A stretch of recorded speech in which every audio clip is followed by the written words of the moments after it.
Good day, folks. How's it going? And welcome to the new series on Football Manager 2023 by myself, Odin Whitehair. And this is the Journeyman series that I've come up with. Now, just to explain what the Journeyman series is going to be for me, anyway, my own rules and stipulations.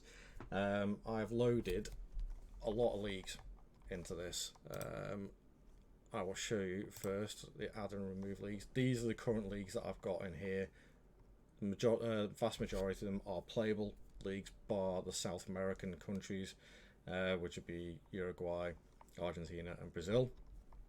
Can't play those leagues, but the other leagues I have loaded are like sort of the major European nations, so Austria, Belgium, Croatia, Holland, Germany, France, England, Denmark, Italy, Norway, Scotland, Spain, Sweden, and Switzerland.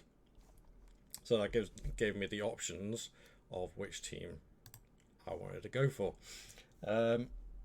which I didn't want to start off, and the whole point of the Journeyman series is to start off small, so starting off at a smaller European clubs that generally struggle in European football against the bigger teams once they progress into the latter stages. And there really was only one choice for me at the time, and that was Dinamo Zagreb. They're a very, very popular team in Croatia, one of the best supported. They're struggling a little bit financially at the moment. They got a good squad, they got a good youth set up. So I thought, you know what, I'll go for that. The other rule for the Journeyman series is that I can only stay at a club for 3 seasons. 3 seasons, and that is it. Regardless of what happens, I resign and I move on to the next job. And the whole point of this is to build up my own profile reputation. So as you can see, I've done my first season at Zagreb. I accidentally mixed up the saves for this, so I'm having to show you the end of the season instead of the progress from the start to the finish, but you'll get the gist of it anyway. So my manager starts there. I've got a good starting point with a reputation of 3 stars, and basically after those 3 seasons here, I'll quit the job. I'll find another job at another European country, but not in Croatia, so it has to be one of the other ones as well. And once I've done that country, tick that off, move on. And basically by the time I get to my retirement age, hopefully I would have won pretty much every single trophy possible in every single country. That's the plan. Whether it works out that way or not, I don't know, but we will see. So after the intro, we'll get straight into it, and I'll show you the progress that has been made already. I'll see you after the intro.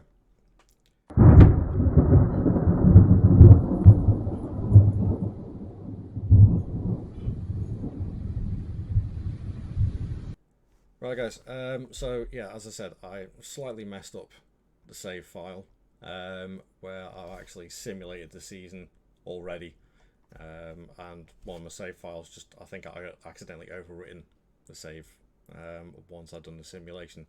So, but first season as Dynamo manager and won the league title. Very happy with that. If we look at the other competitions, got knocked out in the Champions League playoff last round, I believe it was, against Ludogorets. Disappointing. But then went into the Europa League. I was like, okay, we might stand a chance here, until I saw our group being drawn and I realised that we had Liverpool in it. I was like, no, Liverpool are overpowered on this game. As much as I love them, as you could probably tell, they're overpowered on this game. So yeah, we didn't do too well in that, although we picked up a couple of points, so I was quite happy with that, and we did get 1 win against Toulouse, so we got finished ahead of them. But with that, we ended up dropping down into the Conference League, and we only made it to the knockout playoff round, which was the first round there, and we got absolutely battered by Fenerbahce. So that was our European journey done and dusted. But even still, we did win their version of the Charity Shield, the Super Cup. We did win the league title, but we also got knocked out in the semi-finals of the their version of the FA Cup, I'm presuming, the Croatian Cup. So that's a little bit disappointing as well. But if we have a look at the squad as it is, now there's no age rules or stipulations on this one. It's just a case of trying to make the best team possible for those 3 seasons to be as successful as possible, and hopefully lay the groundwork for whoever will take over from me when I resign, as long as I don't get sacked in those 3 seasons. Fingers crossed I don't. So yeah, we'll have a look at the selection info here. Look at the average ratings over the entire season. Only 4 5 Marin, Petkovic. Okay, so all above 6.9, not too bad. The other Dynamo Zagreb team, I've got some really good players. I mean, really good players. Sutlo being the top one, is their centre back. Petkovic being another. Nevistic, I think is how you pronounce it, the goalkeeper, because at the start of this season, one of the overpowered goalkeepers on this game, Dominic Livakovic, has gone because there's an up-to-date transfer database on here, and he's gone to Fenerbahce, I believe, of all teams. But again, there are some other players on here who are really talented, and yeah, Baturina being one of them. 9 goals, 12 assists in 50 games this season. That's really good. I mean, he's progressing really well, and I've seen a couple of YouTube shorts and videos about picking this guy out specifically as a wonder kid on here. I can understand why. And yeah, he's wanted by Saint Etienne, I think that is. Yeah, well, they can jog on. Not happening. So yeah, overall not too bad. Goals wise, Mires is a player, I'll show you in transfers, is a player I signed at the start of the game from Osijek, and you know what, 27 goals in 48 games. I'm not going to complain at that. That's a good bit of business.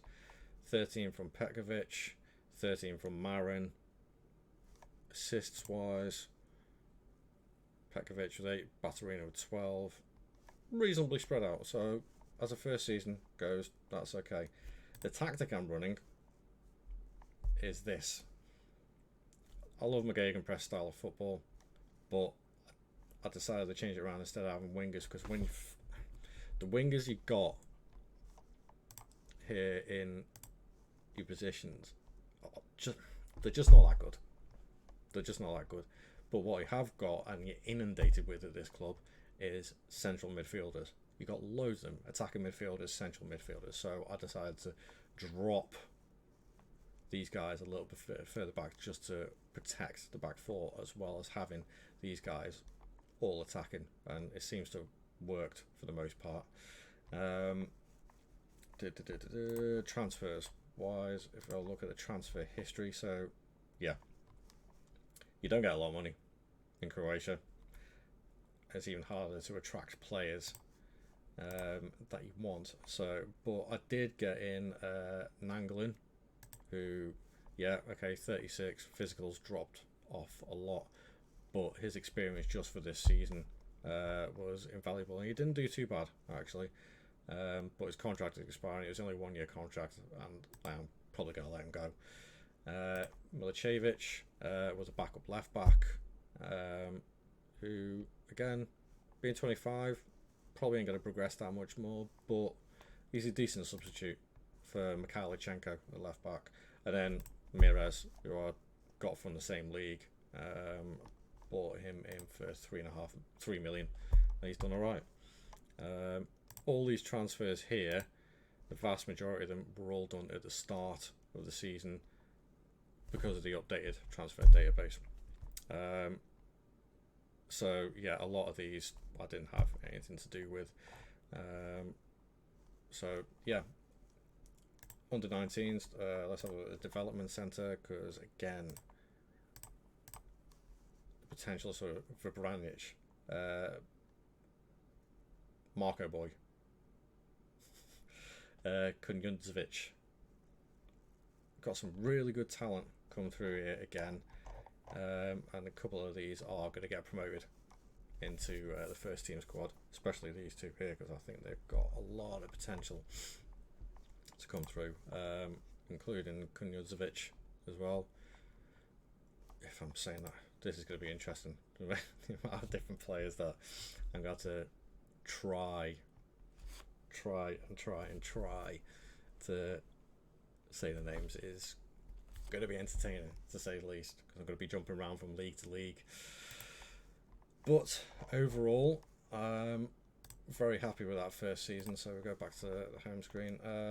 One last look at the finances. Overall balance not looking the best. Transfer budget is about 5 million. It's also something that I'd noticed as well, actually, when you look at the schedule, is that some of these leagues start a hell of a lot earlier than what we're used to in England, Scotland, Germany, Spain. So their season actually starts on the 8th of July, whilst most, like the major European teams, are just in their pre-season. So we start like a whole month and a bit before everybody else to do the qualifying rounds, even to do the league games. Now, obviously, I understand that they have a Christmas break, I believe, from... Well, it's not actually that much. They just play a lot of games against each other, but they finish the season around about the same time. So it's a little bit strange. A little bit. I've not played many Eastern European League games before, so it's a little bit strange, something to get used to. But overall, I mean, you see how many games played just to qualify for the Champions League alone. But still didn't do too bad. A couple of losses here and there. Champions League didn't do too bad, as I say.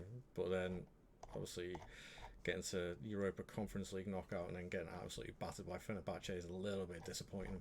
But now I'm into my second full season from this video onto the next episode.